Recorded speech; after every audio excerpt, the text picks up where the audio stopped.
ሰላም እንዴት ናችሁ? ዩናይትዳውያን በርካታ ስፖርታዊ መረጃዎችን ወደ እናንተ ይዘን መተናል። በተለይም የካርሎስ ባሌባን ዝውውር በተመለከተ አዲስ መረጃ ወጥቷል። ከዛ ባሻገርም ሌሎች ሁኔታዎችን የምንመለከት ይሆናል። ለቻናሉ አዲስ የሆናችሁ ቻናሉን ሰብስክራይብ እንዲሁም ቪዲዮን ላይክ እና ሼር ማድረግ ፈጽሞ እንዳዘነጉ። እስከ ፕሮግራማችን መጠናቂያ ድረስ አብራችሁን ቆዩ። ማንቸስተር ዩናይትድ ከብራይተን የ22 ዓመቱን ካርሎስ ባሌባን ለማስፈረም ከስምምነት ላይ ደርሷል። ባሌባ በዩናይትድ ቤት ተጨማሪ በአንድ ዓመት የማራዘም መብት የተካተተበትን 5 ዓመት የሚያቆየውን ኮንትራት የሚፈርም ይሆናል። የዝውውሩ ዋጋ 65 ሚሊዮን ፓውንድ ሲደመር 5 ሚሊዮን ፓውንድ ሲሆን ብራይተንም ከተጫዋቹ ወደፊት ሽያጭ ላይ ገንዘብ የሚያገኝ ይሆናልና 65 ሚሊዮን ፓውንድ ሲደመር 5 ሚሊዮን ፓውንድ እና ከወደፊት የተጫዋቹ ሽያጭ ከሚገኝ ገቢ ካርሎስ ባሌባ ዝውውር የሚከወን ይሆናል።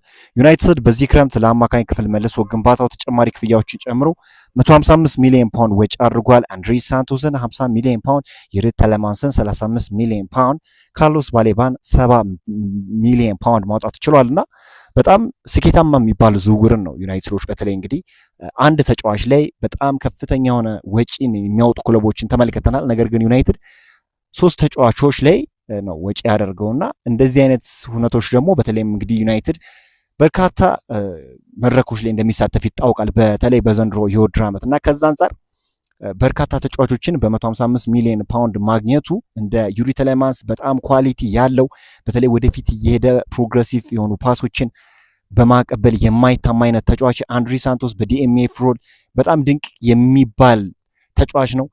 እንዲሁ ካርሎስ ባሌባ ደግሞ የተለየ አይነት ሚና ያለው ተጫዋች የተለየ አይነት ቀለም ያለው ተጫዋች እንደሆነ ይታወቃልና በማንቸስተር ዩናይትድ ቤት እነዚህ ተጫዋቾች ጥሩ ነገርን ያስመለክታል።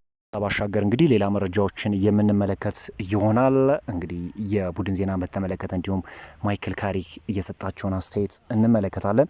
ካሪክ እንዲህ ሲል ተናግሯል። ከዚህ በፊትም ተናግሬ ያለው ቡድኔን ለማሻሻል ሁልጊዜም ሙከራ ላይ ነኝ፣ እየሰራንበትም እንገኛለን። በአጠቃላይ ቡድኑ ጥሩ ሚዛን እንዳለው አስባለሁ። በአሁኑ ወቅት እጅግ ምርጥ የመሃል ሜዳ ተጫዋች አሉን። ስለዚህ በዛ ደረጃ ተሻሽናል ብዬ አስባለሁ።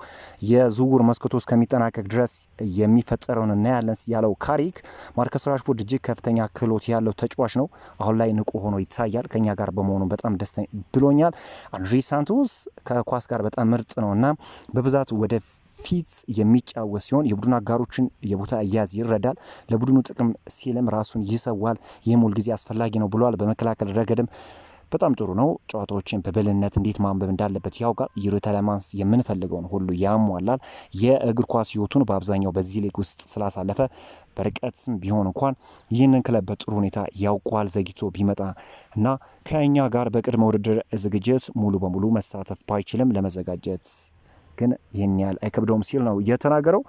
የሁለቱ ቡድኖች ግምታዊ አሰላለፍን ስናይ እንግዲህ ኦፕታ ሁለቱ ክለቦች ይዘውት ይገባሉ ያለውን ግምታዊ አሰላለፍ ያጋራ ሲሆን በዩናይትድ በኩል በ4-2-3-1 አሰላለፍ ሰነላመንስ፣ ዲያጎ ዳሎ፣ ሌኒዮሮ፣ ሃሪ ማጉዌር እና ሉክሾ፣ ዩሪ ተለማንስ፣ አንድሪ ሳንቶስ፣ አማድ ዲያሎ፣ ብሩኖ ማቲያስ ኩኛ እንዲሁም ኢምቦሞ ሲሰለፉ በሌላ በኩል በሃል ሲቲ በኩል በተመሳሳይ 4-2-3-1 አሰላለፍ እንዲሁ ኮንስታንቲኒዮስ፣ ኮይሌ፣ አጂያይ፣ ኢጋን ጂሌስ፣ ክሪስ ፕሮክስ፣ ሪጋን ጄኔስ፣ መሐመድ እና ኤሊዮት እና ማክበርኒ ይሰለፋሉ ሲል ግምቱን አስቀምጧል። ሁስኮርድ በበኩሉ ኦፕታ ከገመተው ግምታዊ አሰላለፍ በዩናይትድ በኩል ማርቲኔዝ እና ማጉዌር ይጣምራሉ ሲል ግምቱን አስቀምጧል።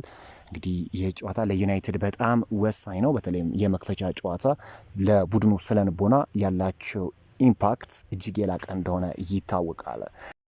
ማንቸስተር ዩናይትድ እና ሃል ሲቲ በሁሉም ውድድሮች 18 ጊዜ የተገናኙ ሲሆን ዩናይትድ የበላይነቱን ይዟል። ዩናይትድ ከ18ቱ የእርስ በርስ ግንኙነቶች 13ቱን ሲረታ በሁለቱ ጨዋታዎች አቻ ተለያይቷል። በተጨማሪም በሶስቱ ጨዋታዎች ብቻ ነው በሃል ሲቲ ሽንፈት የገጠመው።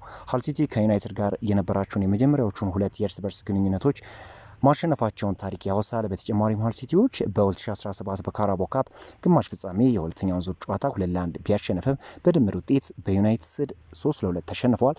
ሁለቱ ክለቦች ለመጨረሻ ጊዜ ጨዋታ ያደረጉት በ2016-17 ሲዝን በኦልድ ትራፎርድ ሲሆን ጨዋታውን በአቻ ውጤት የተጠናቀቀ ሲሆን ማንቸስተር ዩናይትድ ከ1975 እስከ ኖቬምበር 2014 ሁለቱ ክለቦች የተገናኙባቸው 10 ተከታታይ ጨዋታዎችን ማሸነፍ ችሏል። በተጨማሪም ዩናይትድ ለመጨረሻ ጊዜ ሃል ሲቲን ከሜዳ ውጭ በኦገስት 2016 የገጠመበትን ጨዋታ 1-0 በሆነ ውጤት ማሸነፍ ችሏል። የ2026-27 የውድድር ዓመት እንግሊዝ ፕሪሚየር ሊግን ማንቸስተር ዩናይትድ ከሜዳው ውጭ ሃል ሲቲን በመግጠም ይጀምራል።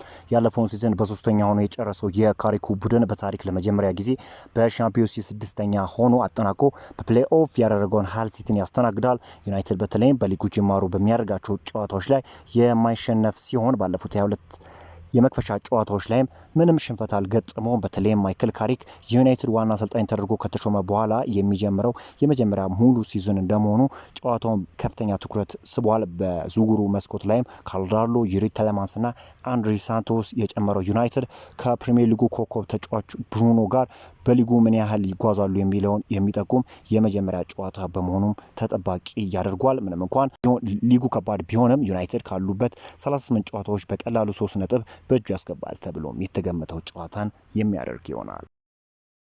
ከዝውውር ጋር በተያያዘ እንግዲህ የባሊባ ጉዳይ እንደተጠናቀቀ ይታወቃልና ሆኖ ማንቸስተር ዩናይትዶች ስራቸውን አልጨረሱም። ምክንያቱም የግራ ፉልባክ የማስፈረም ሁኔታዎችን እየተመለከቱ ይገኛሉ።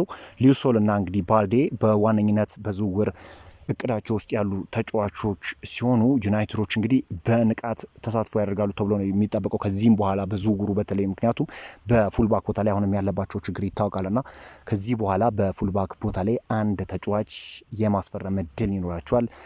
እንዲሁም ደግሞ በአጥቂ ስፍራ ላይ እንግዲህ ማይክል ካሪክ የማቴታን ሁኔታ እንግዲህ እየተከታተለው እንዳለና ተጫዋቹ ወደ ዩናይትድ ቢፈርምለት ደስተኛ እንደሆነ እየተገለጸ ይገኛልና ዩናይትዶች አሁንም ቢሆን በፊት መስመርና እንዲሁ ደግሞ በፉልባክ ቦታ ላይ ሌሎች ተጫዋቾችን አድ ሊያደርጉ ይችላሉ።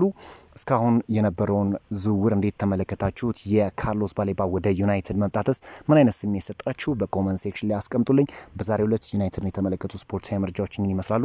በአዳዲስ ስፖርታዊ መረጃዎች እስክንገናኝ መልካሙን ተመኘው።